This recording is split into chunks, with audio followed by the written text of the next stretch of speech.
I have a very simple question. If caste is so endemic to Indian society or Dharmic society, why are we using a Portuguese Latin word for it?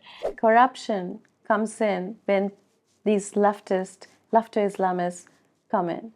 There is a targeting of people and the woke complex that comes in. They're trying to create a sort of a Jai movement, like you'll see in University of San Diego, I think, where they have said that they want quotas for Muslims and Dalits. Absolutely. So it is absolutely. So it is a facade, literally. And this whole woke identity is a way to sort of build inroads into the American polity further.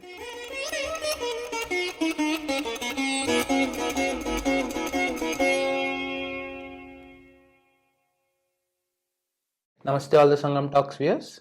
Today we are gathered here to talk about the caste policies that are being created in USA right now and how Indian Americans are fighting the caste policies and the weaponization of caste in USA right now. Today we have Richa Gautamji with us and Pushpita Prasadji.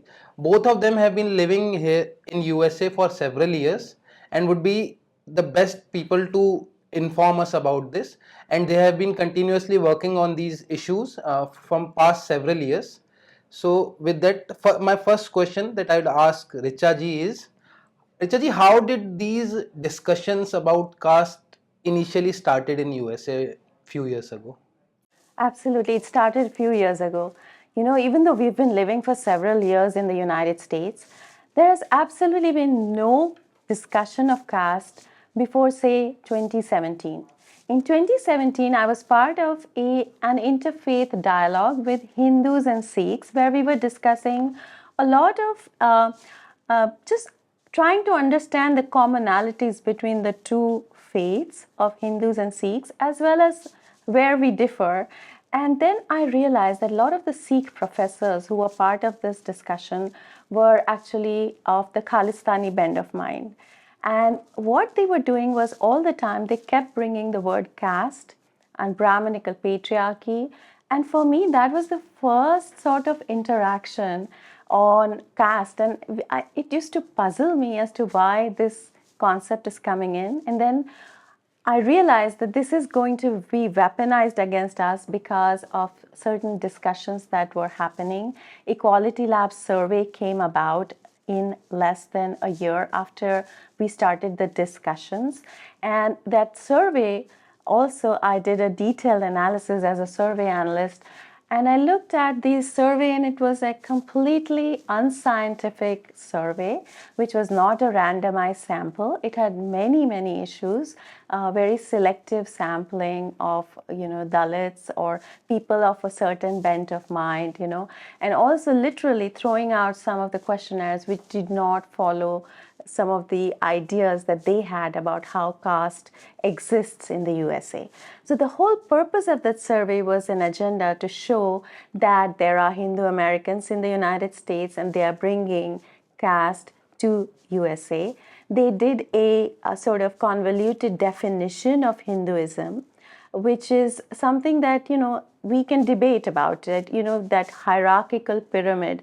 Are Brahmins on the top, and do we have that sort of Varna system where there is a pyramid and hierarchy? So those kind of questions really were discussed during that interfaith discussion that I used to be part of. And that really got me doing a lot of research on caste, because as such, we come from such egalitarian backgrounds and urban backgrounds that really caste is a diluted identity for us, And after the Equality Lab survey, obviously in 2020, it was the big bang, because Cisco case was a big splash in the media. It was Cisco caste discrimination case where two Brahmin managers were being targeted by actually a classmate of Sundar Iyer, who was one of the main CEOs of that company. He was being targeted by his own classmate, who he had hired and accused of being discriminatory against him. So that case made a lot of media headlines. And before that case broke out in 2020, there were less than 1,000 mentions of caste in media. So I did a little survey on that also. And after that, there were more than 50,000 mentions of caste in 1 year in that, about the word caste was being included in media reports. So that shows how caste really broke out as a mainstream word. And then Isabel Wilkerson, with her book, just sealed the fate because she conflated caste and race, and it became a bestseller. Oprah, who's a big influencer in the United States, promoted it, and it was part of every single book reading club. And that is how caste became a common word. But there's more to it, and I think we can talk about it as we go along. But this is how caste just broke out as a mainstream word in the United States. So it was with the Cisco case, we can say. So next I would ask Pushpita ji to highlight her experiences, how she felt about it, and how the experience have been overall about this caste system, caste policies that has been imposed on Indian society or Hindu society of USA. Sure. So I think it's one thing is, it's very important to remember when your viewers hear us, when we talk, we are from India, Richa and I are both from India, and your viewers live here. And so we bring a certain perspective and understanding of the topic. But this bill or these laws, the biggest target, frankly, and the biggest impact is not on us, but our kids and the future generations that are going to be living in the US. And it's a very precision target at them because if you think about it, Hindus or Indians are like a very tiny minority in the US. And, our struggles are those of normal immigrant Americans. We face racism. We are struggling to understand a new system. Our kids grow up trying to bridge two worlds. And that is what most Indian Americans focus on. Caste does not even register as something, irrespective of where you came from. And the trauma that our kids face when these concepts are thrust upon us or thrust upon them. So I'm part of an organization called Coalition of Hindus of North America, and we have worked with dozens and dozens of high school kids and college kids, people who were born and brought up in the US or came as very young kids, and several of them have shared their trauma at 7th grade, because 7th grade is when most children are taught world religions, and caste is introduced into their minds as part of Hinduism right in 7th grade. So they study Islam, Judaism, Christianity, Sikhism, Buddhism, Hinduism, all these faiths. Only one faith mentions caste as part of the lesson. And so we've had lots of kids who have given testimony saying, I was very traumatized when my teacher turned to me and said, okay, we're going to talk about Hinduism. You know all about caste. Tell me about it. There's been role playing where they've been asked to play Brahmin, Dalit, being forced to put themselves in that fake pyramid.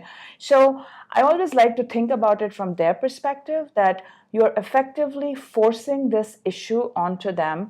Whatever the politics and socio-economic realities of India may be, you are taking them and you're pushing them onto American citizens, American residents born and brought up there. And it's being done deliberately. Richard talked about 2017, but after all this stuff happened, I actually took a look back and I said, if you look at the textbook fight that happened in California in 2013 to 2015, caste was a big, big issue in that fight. And actually, the founder of Equality Labs first came to prominence in then. And it was very interesting because back then, the Hindu community was asking for changes and asking basically for equal treatment to say, when you teach kids religion, either caste should be part of all of them or caste shouldn't, caste is not intrinsic. For that, there was a major targeting that, there was a big battle back and forth. So the same set of players who in 2023 have been insisting that caste is not related to Hinduism are the ones who fought in 2013, 2014 to keep it in the textbooks as a Hindu issue. And so, very smartly, by teaching generation after generation of American kids that caste is only a Hindu issue, you don't need to name Hinduism now when you name these, laws and stuff. And that's actually been their defense, that, this bill doesn't mention Hinduism, it doesn't mention India. Why are you guys all up in arms? And we're like, because in the American mind, in the Western mind, caste is very firmly associated with one country, India, and with one religion, Hinduism. We did a small survey actually in this summer where we surveyed just mainstream Americans using a very reputable platform, YouGov. And we said, because if this bill becomes law, at some point somebody is going to end up in a lawsuit, right? And they're going to be in a court where you will be judged by a jury of your peers. And we wanted to say, what will our peers think about the term caste? And of course, no surprises, overwhelming association of caste with India and Hinduism. So, you're not, as an American resident, I'm not really going to get a fair hearing or a fair hear in a court case if it ends up. So I think it's a very strategic long-term planning that has been done to target the Indian American and the Hindu American community using this as a weapon. So I want to add to that. I think these are very important points. And when she's talking about the bill, it's the bill in California, which has been the biggest fight that we've had. Of course, caste has been seeping in since 2018 in various campuses. It's seeping in into various, corporate policies, and also the bills in Seattle as well as in California, the SB 403, which was a long, hard battle of 6 to 7 months that we fought. So the thing is that when Pushpita says that it's been thrust upon us, it is sort of a recolonization of Hindu Americans, because if you think about it, the younger generation, the second generation, has no idea what even if they read about it theoretically in their textbooks, they have no idea what their own jati is or varna is or caste is, or those kind of concepts are not real for them. The immigrant identity is the biggest identity that we carry as first generation, even second generation, Americans, Hindu Americans. So that is an important thing to note. And, as far as the textbook go, I think one of the things that I'm working on is analyzing textbooks through AI-based analytics to basically create an objective study to showcase that, Hinduism is being targeted in a more negative manner than other faiths. So that is one of our hypotheses, and we are going in and doing that study. But I think there's a lot more to talk about on this topic. But I think the most important thing is that the bringing back of caste, when Carnegie Endowment Survey shows that caste is a very diluted identity, within less than half of Hindu Americans say that they identify with a caste, right? And most of them are first generation who have just come from India, and they identify with the general SC, ST, OBC categories, which they have to fill up in forms in India. That is how they identify with it. But when you talk to the younger generation, when Carnegie Endowment Survey, which is a reputed survey house, surveyed them, they found that the younger generation literally does not know much about and they do not identify themselves much with the caste identity, right? So why I call it recolonization is because these people are now going to be indoctrinated into what caste is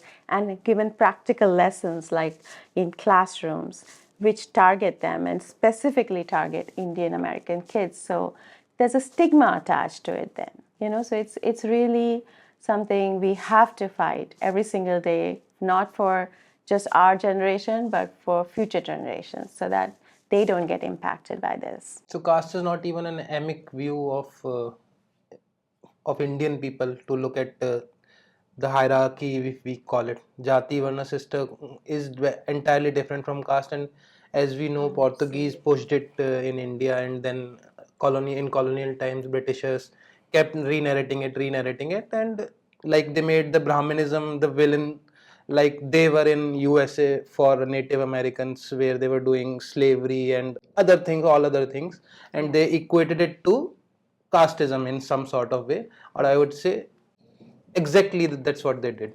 They equated it to casteism. So is this narrative, which is being again pushed in USA, like you said, it is again the colonization of mind, is this being done purposefully by some set of people, or what is the reason behind it? Like in colonial times, we could say that they wanted to subjugate Indian population, they wanted to subjugate Indian people.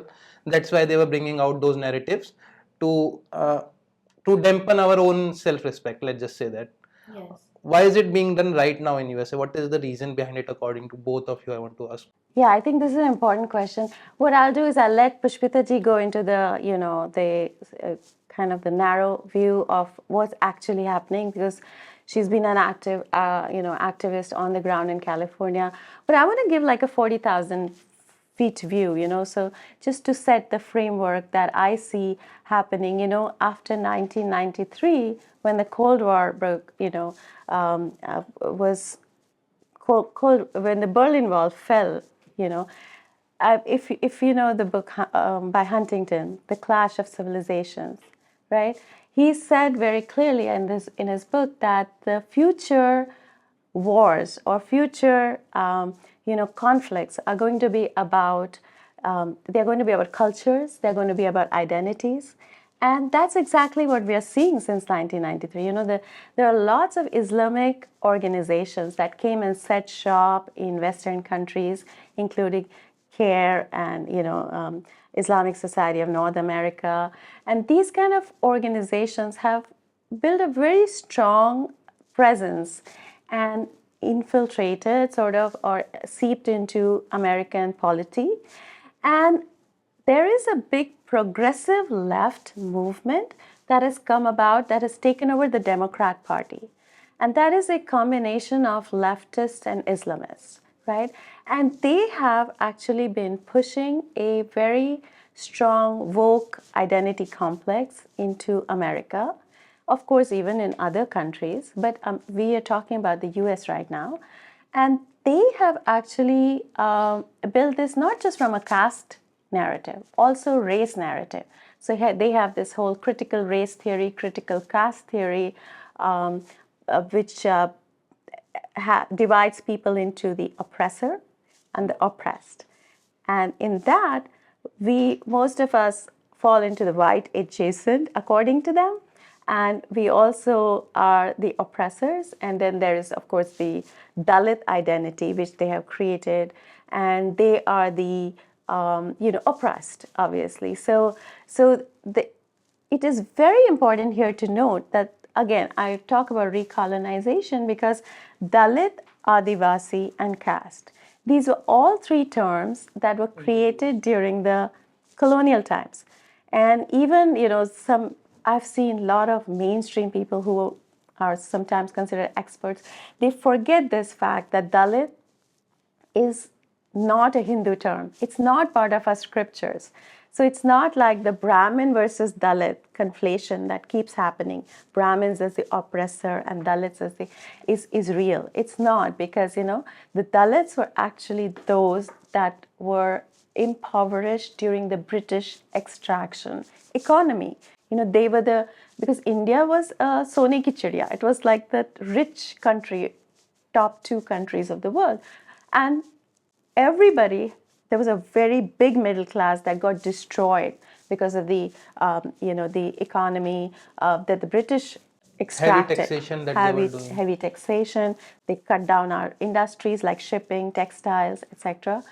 And that really created that word Dalit, because those people who lost all their income, land, gold, became the real Dalits. And they were starving and they were named as Dalits. They were named as Dalits. And the SC/ST, even today, by the way, I'm a little bit digressing here, but I do want to talk about it quickly. Any census, the taxonomy of a census really is very, very, it has an agenda always. And that is the whole process that the SC/ST category is being utilized in all kinds of studies, whether United Nations does it, whether any NGO does it in India. You will see that they always study SC/ST separately to see how they are performing. and I can do a separate talk on this whole thing, how, the census in US also used to do that with blacks, with Hispanics, so the whole idea to study certain groups like the SCSTs as a subset, and to maybe for conversions, maybe for, sometimes using them for breaking India forces, etc., is a larger agenda. So that I think the forces going back to the left Islamists at the present time, I think, are the front face of it. Obviously, there is the whole, the old academic sort of divinity schools. They have also participated, Khalistani groups and Breaking India Forces. So there's a nice little conglomerate going on there that is actually driving this whole, caste. That is a facade. The real reason is grabbing power or politics. Absolutely. So it is absolutely. So it is a facade, literally. And this whole woke identity is a way to sort of build inroads into the American polity further and further. I do believe that too. Yeah, you're so right. I think when you talk about caste, it's really hard to get away from history, even though we all want to look forward. Because, in addition to, like, if you look at, I always say I come from a communications background, and Hinduism is a faith where we placed a lot of emphasis on words, even pronunciations, right? And I always marvel what's happened to our dharmic civilization, where we've become so loose with words that we don't even differentiate between these concepts anymore. I have a very simple question. If caste is so endemic to Indian society or dharmic society, why are we using a Portuguese Latin word for it? Right. We struggle to, because people say jati varna, but it very quickly breaks down when you try to, and it's very clear. If you conflate 2 or 3 or 5 concepts, very different concepts, into one word, you do start to get a monster concept, which is sort of what caste has become. And I think even in India, there is a lot of lack of knowledge of how this has come about.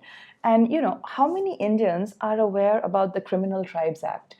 The SCST certainly was a result of British colonization, but are we aware that millions and millions of Indians at the time of independence lived in almost like semi-slavery kind of situation because of the Criminal Tribes Act, which was nothing more than the kind of classifications. Whoever the British didn't like, homosexuals or Kinnars were declared as in a criminal tribe. People who fought the British and lost were declared as a criminal tribe, right?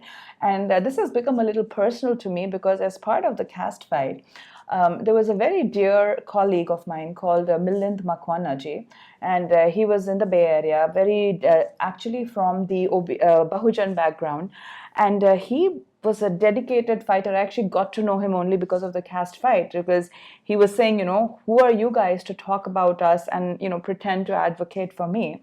And unfortunately, Milind ji passed away in July at the city of Cupertino City Council. There was a hearing to pass a resolution about caste. And his last words were, don't talk about us without us. But after his death really shook me. And I started researching his background, right? And Milind ji was from the Makwana background, and Makwanas were declared a criminal tribe by the British just because they were rebelling against the British for not paying taxes. So I think there's so much history to unpack. You could spend an hour or 2 hours just there as to, and was there hierarchy in ancient India, mid-current India? Of course.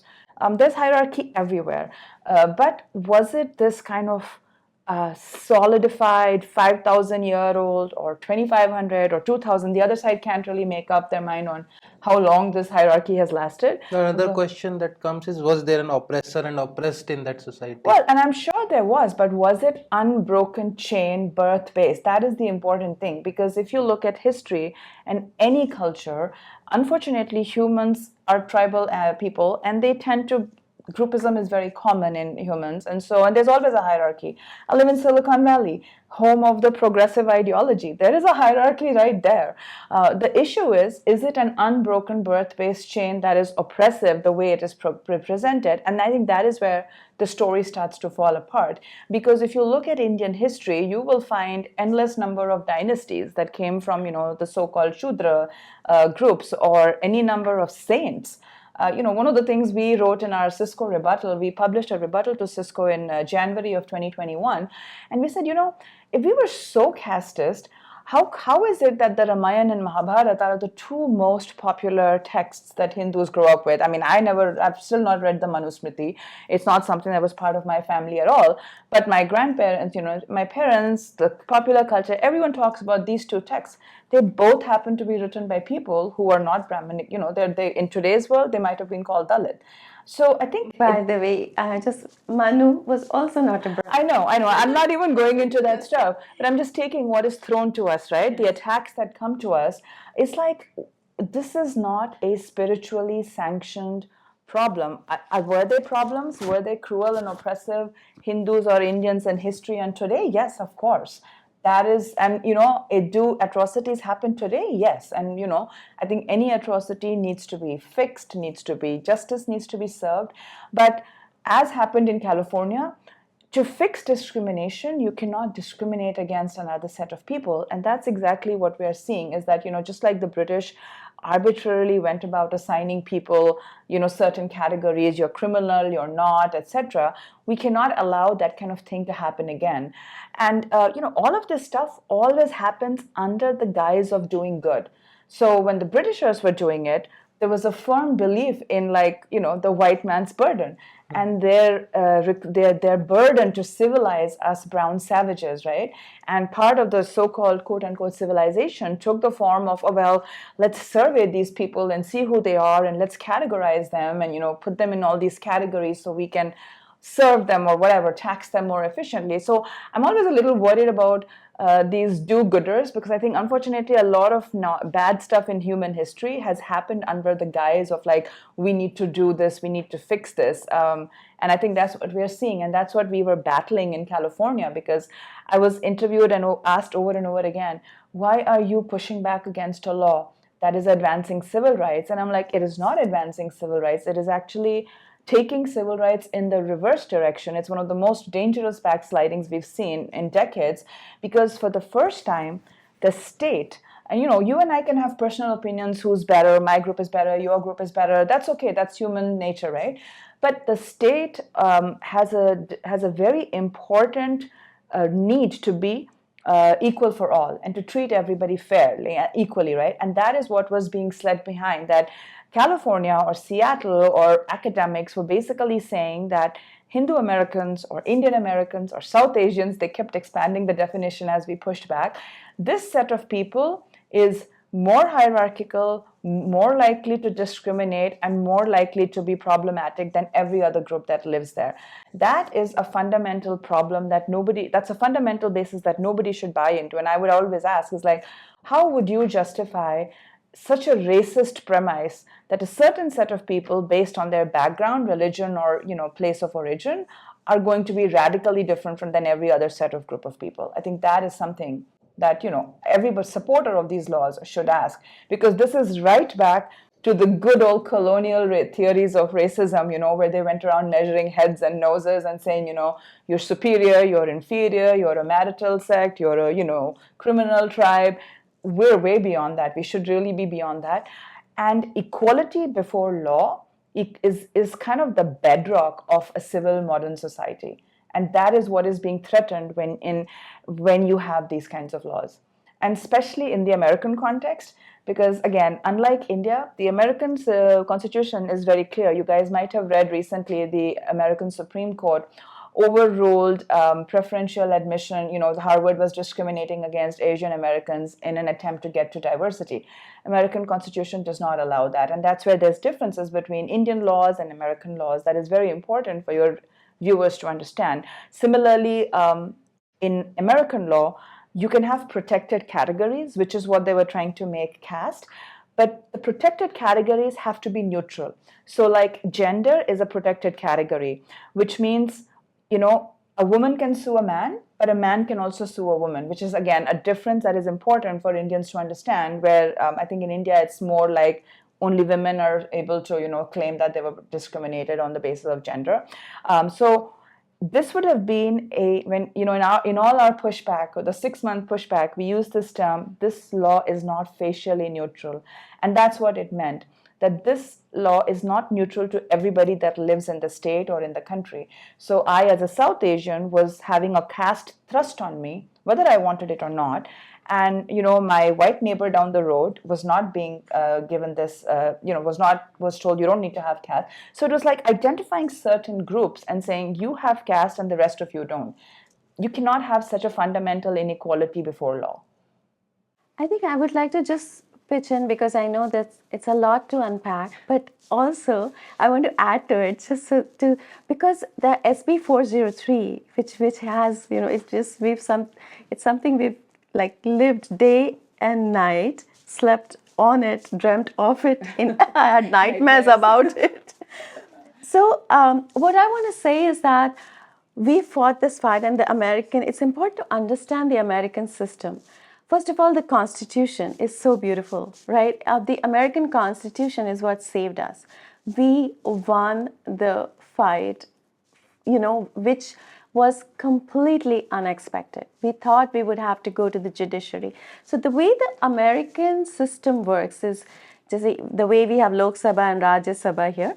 There is the Senate, which is sort of like the Rajya Sabha, and the Assembly, which is sort of like the Lok Sabha. So when the bill was introduced in the Senate, it was, overwhelmingly, almost 34-1 is how it was passed. People said it's a civil rights issue, there is caste discrimination, and it was passed. And then, of course, we were fighting from day one. Even within that, there's the Judiciary Committee, there's other committees, which come to, sort of weigh in on the bill. But everybody, and there is a reason for that, because the progressive left, wherever the progressive left movement has come in, the centrist and the, sort of the true Democrats have sort of been forced to resign. And so wherever the whole progressive, clamp down, there's a party whip and everybody votes according to the party whip. So 34-1 is what we saw in the Senate. But our rallies, our protest marches, our calls and meetings with the leaders continued. And that's one important thing I would say, is that American civic engagement really gives you that room to voice your opinion, and they listen to you. And a lot of them started realizing that there is more to this than just civil rights and discrimination, because really there are no real police complaints on caste in the United States. The Cisco case fabrication was documented on castgate.org, which became literally a website that every senator and congressman referred to. And we told them about it. The fact is that despite no caste discrimination, there was this heavy push. And even in the assembly, when the bill came to the assembly, it got passed, but now with a diluted majority. Almost 67% said yes, some abstained, some said no. So we saw that there was a dilution. And then the bill got vetoed by the governor. And of course, that shows that we had some political pull as well. We were able to influence him. There are about 7 bodies that influence the governor, including the businessmen. We have big businessmen in United States and specifically in Silicon Valley. And they also realized that the bill is going to be harmful for the businesses in California. So that actually, if you see that, the Attorney General, all of the bodies that influenced and the donors that donate to Governor Newsom. So I think Governor Newsom took a courageous stand there.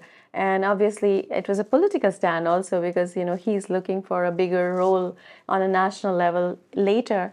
But for him to stand up, it was courageous, and it was very important that we won this fight. And, there was an X factor.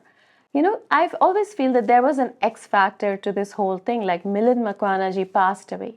He was a Dalit, marginalized community, and he was fighting against it. And he continuously said that you are talking about us, without us. You're telling us that Dalits are being suppressed, but ask me, what do I think? What do the real Dalits think? What the real people? So that fact that he, made such a big sacrifice, his family made such a big sacrifice.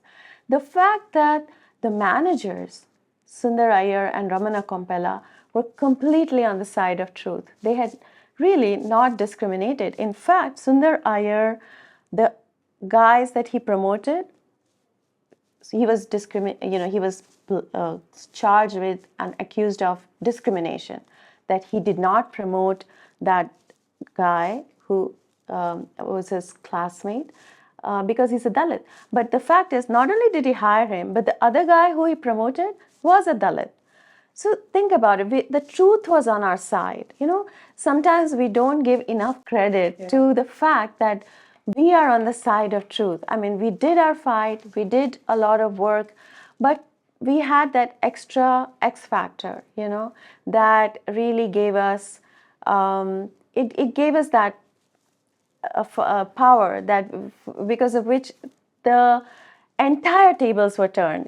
In fact, the other side, they had planned a celebratory party. They thought that they are going to win this. They had their speeches ready. They had their documentary ready. They had their venue fixed where the bill would be celebrated in, Berkeley side. And it was a complete bummer for them to hear that the bill had been vetoed. And that is how we won that fight. One thing I have to add, because the other side always makes this a upper caste versus lower caste fight, and that's why the sacrifice of Milind. Unfortunately, the only Bahujan who has died in this fight so far has been Milindji, and I always bring that out. But also, they just sideline everybody who doesn't speak for them. So, like, I'm part of Kona, and Sudha Jagannathan is on our board. She's Bahujan herself. She is the one who led the fight in California. And she was on every call saying, I am a Bahujan. I completely oppose this. Who are you to talk about me? Aldrin Deepakji is a very, he's a Dalit. And he has pushed back against this. Sandeep Dedage, there's a whole organization now called Apna DB, which have avidly advocated on this issue. But see, they were not the right kind of testimony that they wanted to hear. And Shama Sawant actually pretty dish dished them and said, you'll hear from all these people trying to create, she literally attacked all of, Sandeep ji, Sudha ji, Apna DB, all of these people in one of her testimony. So this was not a upper caste versus lower caste fight. This was a Hindu Americans of all socially, economic, diverse backgrounds standing up for equal treatment. That was it, actually. All we wanted was equal treatment. And it's really sad how hard we had to struggle for that, because it was I can tell you, 2 weeks from the time we found out this law was being changed, and I come from Senator Wahab's district, the lady who introduced this bill. And she introduced it in a very sneaky manner. She introduced it as a very innocuous bill. On the last day possible to amend a bill per California processes, she completely changed the text. And oh, by the way, this change was announced by Equality Labs on a local Bay Area NBC channel, and it was tabled in Senate the next day. I can't imagine such a strange situation where a Senate finds out about a bill after it has been announced on media, right? And so we swung into action that very evening when we got information about that interview. And 2 weeks after that interview, Indian Americans, such a laid-back community, 250 of us were in front of Senator Wahab's office asking for our voices to be heard, because she's my senator. She was the senator of 200 people who showed up there and said, Senator Wahab, we are your constituents. You have not even bothered to have one meeting with us since this bill has been announced. We have been emailing you, calling you, asking for a meeting. You're not meeting with us. And we kept up the pressure. April 4th was that first one, April 25th, in July and September, and lots of small demonstrations, people going to meet their lawmakers in person. The pressure was relentless. People poured their heart and soul into this because it is an existential threat. And I don't want to talk about it in the past tense because, The other side has threatened us, and we know that they will be back. They will be back in another state, maybe in California, maybe in a state where we are not as strong as we were in California. And I also want to want people like this is caste is a bipartisan issue. In some sense, yeah, right now it's being hammered by the progressives, but Hindu hate runs on both sides of the aisle, and at Kona we have battled both of them, the extreme right, the extreme left, the caste. And a lot of if you look at what happened in UK, for example, where it's so hard to talk about the caste issue in succinct, but it was a very similar set of issues that led to the introduction of the caste law in UK that was fought off, and there it was heavily propped up by the churches, and they learned from that, and they presented it in a different way in the US, and it really took hold in the US because of this progressive, the conflation of race and this oppressor-oppressed paradigm, where they've sort of painted us as the oppressors. And so once that happens, logic and facts really don't matter. And you're actually seeing that play out right now with the surge of anti-Semitism, right? Because if you happen to be put in a certain category, anything can be done to you and it will be justified. And if you happen to be in the oppressed category, you could do anything and it is also justified. So I think that's why it's a really, really dangerous binary situation to be in. And I think it's very important that Indians in India, Indian Americans, Hindus everywhere, they get educated and they get the power to fight back, because it really is something that you need to speak up for yourself. I come from the comms industry, and there's this old saying that if you don't tell your story, somebody's going to tell it, and that's what's happened to us. Other people have told our story to us. I just wanted to say that, yeah, definitely, when you don't define yourself, others will define you, and that has been a problem, right? About the Jews, I just want to say that it is the very same actors, right, who are against us as Hindu Americans, who are now during this Palestine versus Israel conflict. America is the campuses of America are rife with strife. There is such heavy pro-Palestine demonstration going on in every campus. And if anyone has been following it, that there has been a commission set up to sort of, at least a hearing set up to interrogate and question the deans of Harvard and Penn, UPenn, and is it MIT? MIT, because there has been such heavy anti-Semitism going on those campuses. And actually, we have faced the same thing and we have spoken out, but obviously we don't have that sort of clout. Yeah. But the Jews have been able to get the professor or the dean resign at UPenn, who was, really sort of dismissive about all of the things that happened on their campus. And there is also, targeting of, and at least students who have been very openly anti-Semitic, they have been named and shamed, and they are going to have possible repercussions on their career. So the fact is that we are slowly realizing that we do have to build our clout in and make our voices heard.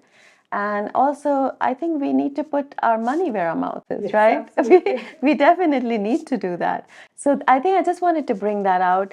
I also want to bring the last point I want to bring out is how ironic it is that after 1945, anti-Semitism was a very sensitive topic, right? Of course, what happened after 9/11, even though that was an attack on American soil by radical Islam, what has happened is Islamophobia has become a very, very triggering and sort of sensitive topic.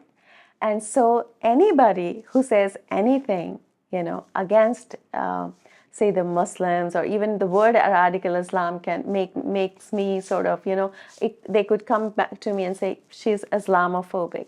And so that whole switch, the switcheroo between being more sensitive towards anti-Semitism, that whole paradigm has been shifted now to Islamophobia. So that people are just more sensitive to Islamophobia now, and Israel is being called the apartheid state, and so it's very ironic how media controlling the media, controlling academia. They have been able to influence children to become so ingrained and indoctrinated into that understanding that yes, Palestinians are right, Israel is wrong, Hindus are wrong, and Islam is right. They are the minority in India and they are being persecuted. So those are the other bills that are going around. We can't even talk. That's a whole different story. But yeah, so that's narrative has become such a big weapon. Answer to anti-Semitism is Islamophobia. Like they counter it with that. Well, see, what I'll say is, again, from the perspective of the Indian American and the Indians, right? Again, it's important to remember that we had a Dismantling Global Hindutva conference in 2021, where 60, 80 of the top universities, Canada, US, India, came together to bash Hinduism effectively, and there was no price paid for it. And there is Holi Against Hindutva that has been happening for 3-4 years on various prestigious US campuses, and there is no downside to it. So, and unfortunately, our industrialists and our community, for all its wanted success and riches, has not, has not invested in building its own institutions, its own channels, and frankly, to stop funding our haters, right? So that's an interesting conundrum. So I'm quite worried about how this will play out. But I think there is hope from the fight that was fought in California, because it was truly a grassroots fight, even though now the story is trying to be spun differently. Because again, for a community, and I just try to remind people, first of all, the Indian Americans who spoke up so vociferously, remember, it's an immigrant-heavy community. An immigrant-heavy community is always going to not really know how to participate in the political process, right? I mean, we've literally had people who don't know what a state senator is. And that's fine, because, they've been here only for 10, 15 years. It's not a top priority, and most Americans are not super political. So A, it's an immigrant-heavy community that is already straddling two worlds. But B, remember, a large part of the people who would have been targeted are the people who are not even able to speak because they're stuck in this immigration limbo, right? That now people are familiar with this 20, 30-year wait for a green card. And until you have, it's really hard to advocate for yourself and become politically active when you are sort of in this limbo status, right? Because if you speak up, you're sort of, so we had so many people who are like, I want to speak up, but I'm really scared. And I told lawmakers, I said, you're effectively going to institutionalize bullying against a set of people who can't even speak up for themselves because of a completely different set of visa and immigration issues, right? So this is a very, very cruel law if it would have passed. And I'm glad that Governor Newsom vetoed it for a multiple set of reasons, including, I think because there's so much to talk about, the CRD is the California Civil Rights Department that had brought the lawsuit against Sundar Iyer and Ramana Kompella. And there was so much weird stuff and, frankly, set of lies that was uncovered. And the CRD reports directly into the governor. So I'm hoping that also played an influence, in his mind, because this was a department that, unlike the legislature, right, kind of the same, the governor, the legislator, they don't sort of report into each other, but the CRD rolls up directly into the governor. And so it was a direct impact on his reputation as as the governor of the state, to have a California department that engaged in such outright falsehoods, frankly, because they just lied about basic demographics. Let's get into interpretations of facts. They said, the whole team was entirely Indian American. Well, it wasn't. It was a normal tech team with, Indian Americans and Asian Americans and a mix of other ethnicities. And they said there was only one Dalit in the team, John Doe, and there were 3. So if you can just get away with such basic factual differences, then what else is happening there? So I think those are all important things to keep in mind. It's a very complex topic, but the takeaway is, just never take what you're told on face value, dig. So when we rebutted Cisco back in January 2021, I didn't have any of this information, right? Didn't know Sundar Iyer, didn't know what his case was. But the lawsuit, the way California had written it, was so bizarre, right? You cannot have a state start to define Hinduism. That's a fundamental breach of our freedom of religion and the separation of church and state. And I don't care how many Ivy League academics they quote. It doesn't matter. The state does not have the authority to do that. And especially a faith like Hinduism, which, if anything, the only thing I will say about Hinduism is that it's super diverse, and it has never had the equivalent of a pope or a ulema or a council of clergy. So there are no sets of experts who define what Hinduism is. And so for the state to now say that I'm the expert or this set of Ivy League academics is the expert, it's just a fundamental breach of what dharmic faiths are. But I want to add to that only because, and it brings me back to what I think is the overarching theory that I always bring out, the clash of civilizations. So right after the Cold War closed, and there was an opening up of sort of the immigration that happened to the Western countries from the Islamic world and even the Eastern European world, and to say even in the United States, which has been slightly more recent. What is going on, what Pushpita ji just spoke about, is the infiltration into American politics, which I have seen how effective, meritocratic, and efficient it has been for so many years. But now, as the progressive left becomes more and more builds more and more inroads, what we are seeing is that corruption, which is what Governor Newsom knew even before CastGate happened. CastGate is a website that I created to just show, with the help of lots of volunteers, to show how the court documents themselves show that there is a lot of corruption within the Civil Rights Department, which is handling this case of Cisco. So that corruption had been experienced in the past in other cases like Activision, Riot Games, or other corporates, because the progressive left movement is a socialist movement. They are targeting American business, right? So these businesses are being targeted through American agencies like Civil Rights Department. And Cisco is an additional case that happened. We got embroiled in it as Hindu Americans because it's a caste case. But what I'm trying to say here is that corruption comes in when these leftist Islamists come in. There is a targeting of people and the woke complex that comes in.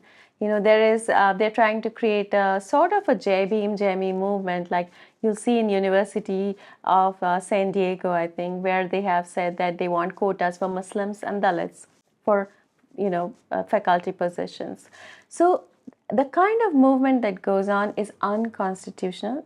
It disregards American law, and it tries to create a sort of nexus of oligarchic model, which is feeding on sort of negative corrupt ways of social polity.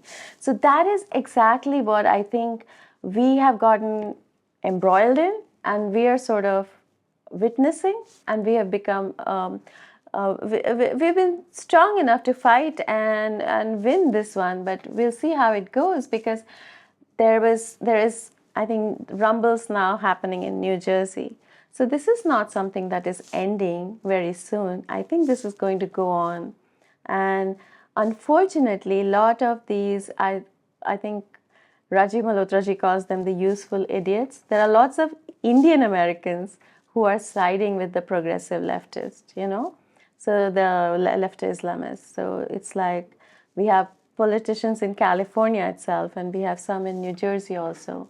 So we have to wait and see how that rolls out. Yeah, you can see the work done by Professor Salvatore Babones on this, and he just published he's done a lot of writing on this, and he just published a recent report where he said that there's been this unlikely trio coming together to target India and Hindu Americans using the that was the title of his report, actually, the weaponization of caste. So an excellent resource that people should refer to.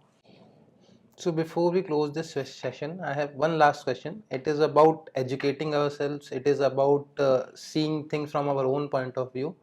Again, coming to my previous question, like you said, Milanji's tribe was criminalized by Britishers just for protesting against British, right? Not paying taxes. Not paying taxes, right? I was reading a tweet somewhere. I am not able to quote who it was, but it said that we see many instances where people were uprising against Britishers, where they were uprising against Islamic rulers, but we see very few or no instance where they were uprising against the Brahmin, so-called Brahminical system or Brahminical hierarchy. So it is about that narrative again.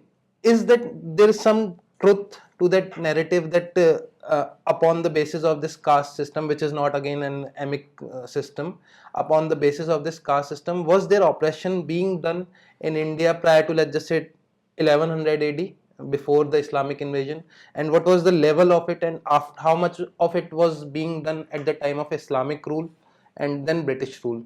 Because at the time of British rule, I would say most of the people in India, they were poor, malnourished, they were suffering. Yes. Some of them were at odd points of power and they were exploiting people, that is for certain. But how much of that narrative that they have imposed on us, that there was a constant oppression being done by higher caste? Because for Brahmins, the first thing that is asked is to not gather wealth. Yes. How can somebody who is going with that mindset oppress people? That is something that I cannot relate to. So what should be the Indian people stand? Because at times I see they go on defense mode with that. We are very defensive, and we are very defensive because, again, Indian education is still very colonial. A lot of the information that we talk about today, that I talk about today, is not a result of what I learned in India. It's a result of extra research that we did. In fact, I never thought I'd spend so much time thinking and talking about caste. But it is very important because it's down to that binaries, right? So I will not say that we did not have oppression or hierarchy, because I think we are humans, and India and Hindus have always been humans, and there have been good periods. What is important is that dharmic faiths have had the ability to self-correct, and kind of, when things start to ossify, you always find we can't even start to list a few, because if you look through our history, there is an regular stream of philosophers, saints, artists, kings, warriors, people at all levels and all facets of society that come and shake up an institution that might be starting to get ossified, because that does happen in human institutions. And so what we always say is that there is no spiritual sanction in Hinduism for this kind of ossified hierarchy. Does Hindu society go through phases where it becomes worse? Yes. And then that becomes better, because I think that is the beauty of dharma, is that it rejuvenates itself. Yes. And we don't need an external savior to come do that for us. We are not bound into a code of ethics that was put, like, people talk about Manusmriti all the time, but the word smriti means with a deadline, right? It was a code of conduct for a certain period of time. It was not an eternal, the 10 commandments to live by forever. So I think we are so colonized that we forget what dharmic paradigm was ourselves, and we start to put ourselves into boxes that were never created for us. And I think that's the problem with the censuses that the British did, right? They went around the country asking people, where do you come, what are you? And it's funny, if somebody wants to study, the reports that the census administrators sent back show people putting themselves in all kinds of categories. They labeled us with tags and we still use them. Yeah. And the people were like, I'm a Lohar, or I am and the British administrator is like, no, but you need to tell me where you fit in this 4 system. And the person is like, I don't know what you're talking about, right? And there are administrators who are complaining back, saying that you're asking us to force fit people into these categories that they're not identifying with. And like any good corporate or big organization setup, the boss says, you know what, just make it work.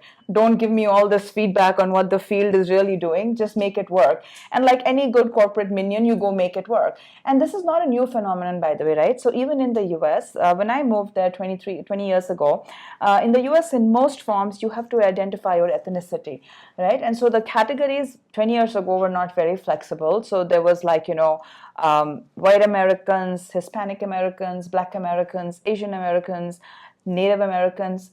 And many times there were only these 5 or 6 categories. There wasn't even an other. As America started getting more diverse, people say, these, but I I checked myself in one of these boxes. I didn't identify with any of them, right? But does that mean if I didn't do that, I couldn't get a job, I couldn't start my college, I couldn't apply for a bank? So am I going to sit there on a dharna and say, no, I'm not going to fill this? No, I'll just check the box and I'll move on. And then you will say, oh, this is data. I identified myself as X, Y, and Z. No, I didn't. I was just trying to get the government out of the way so I can go about my life, right? So I think as educated people, it behooves us to go back and peel some of these layers of the onion and really see there's lots of data available. I would refer people to our own website, which is kohna.org/decolonize. And I think it's one of the most you'll be busy reading that page for like a month, because we go into it very specifically from a Western perspective, and we talk about how caste identities were created in India, in the US, in different Western places, and how to unpack some of these issues, because it's a very complex topic. I think I want to add to that it's true that until the lion learns how to write its own story, the hunter will always be glorified, right? So that is where we are. We are the lions who need to learn how to write our own story. And, it's good that there is a manthan, there is this churn going on, because otherwise, Pushpita ji and I would never be talking about caste, and we would never have studied so much about caste, and I created a whole website called castefiles.com for that very purpose. Why is there a Bihar survey coming out? There is a direct link to what's happening in the United States and to what's happening in India. Because, coming back, and I think this is the last point I want to make, is that the dismantling global Hindutva. Why is there this idea that we need to dismantle global Hindutva? Because there is a sudden Indic renaissance that's happening. And it ties into the fact that, there is a political power here that is also supporting an Indic renaissance. And that is what people are not liking. There is a whole lobby that is not liking it. And that's why we have these 80 universities participating in a conference openly, talking about dismantling global Hindutva, talking about caste, talking about the Cisco case, talking about the fact that in India, how come the Dalits are voting for BJP? How come there is no caste calculus? Why is the voting bloc not working? I think further in this recent election, it has been proved that voting blocs are not working, in the northern India specifically. So there is a desire now and that was discussed in the Dismantling Global Hindutva conference, that we need to create more and more caste identity, because otherwise this whole concept of Hindutva is going to take over the voting patterns in India. So no wonder Rahul Gandhi is constantly talking about caste census, right? After 1931, there has been no caste census in India. At least results have never been revealed. But Bihar, they created a caste survey. And what is happening there? Is this an extension of that old policy, divide and rule? Divide and rule. They're trying to create something like what is happening in the 80% quota systems, which they think is working down south. They want to create it maybe up north to see if that is going to create some sort of, election results for them. So a lot of this is very complex, and there are lots of layers to it, as I think Pushpita ji also said. And we really need to sort of keep watching the game, because this game is going to continue. There's a 2024 election that is coming up. And so I think that crescendo of narratives is going to keep continuing, and the rumbles are going to be felt not just in USA, but in India as well. But I'll also say this is truly, I think, again, like everything, it goes through ebbs and things. And right now we're definitely seeing a rise. But this is an old, ancient weapon against us that, predates a lot of I always like to say Hindu hate is bipartisan. It comes from all sides of the ideology. It's a global issue, right? We're talking about it in US, in Canada, in Australia, in UK, so many European countries. Lord knows where it's coming up. And we talk about the textbook fight. That was 2013. So this is a And the UK laws were like the early 2000s, right? So this is a problem that is not going to go away. And the only answer is really to get educated, but more importantly, speak up for yourself. Like really, really speak up for yourself and learn your own identity and tell your own story. There's no alternative to that. There's no quick fix to this. There's nobody going to come and wave a wand and fix this. And I just look at the, Gita, right? Krishna doesn't tell Arjun to go do puja or do a party and he'll do his Sudarshan Chakra and fix everything. He says, no, you got to do your work. And I think all of us need to do our work. There's no quick fix around that. You have to take this We responsibility. have to take the responsibility. With that, we'll end the session. Thank you, Richa ji. Thank you, Pushpa ji, you. for joining us today. Thank you for sharing your valuable insights. I'm sure all our viewers have learned a lot today from